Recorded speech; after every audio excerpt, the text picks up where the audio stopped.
Obviously, alongside the strengths and weaknesses, there are also opportunities and threats. So some of these opportunities include local demographic trends. And I think this is also complemented by digitalization. So you see not only the shifts in the demographics of the Las Vegas Valley, but also the shifts of the demographic of travelers, and also what travelers are looking for following the COVID-19 pandemic, which I realize is somewhat of a tired topic, and also was now at this point almost half a decade ago.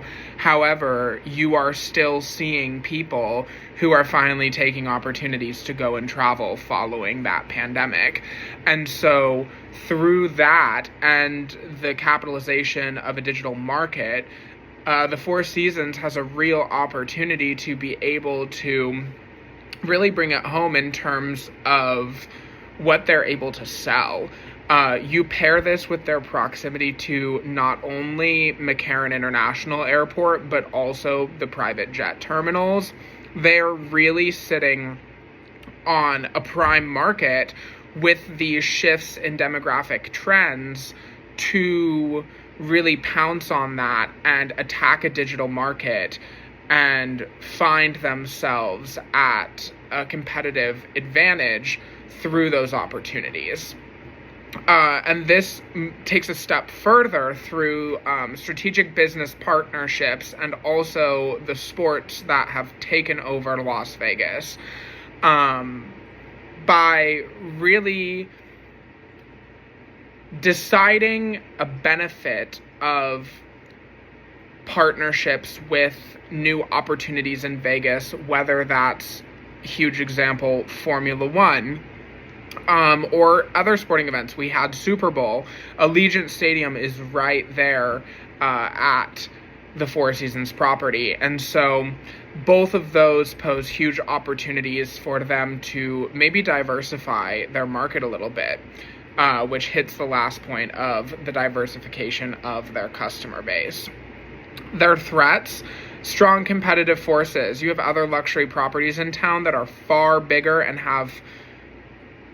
carry similar brand recognition. The Wynn really comes to mind as a huge competitor to the Four Seasons Las Vegas.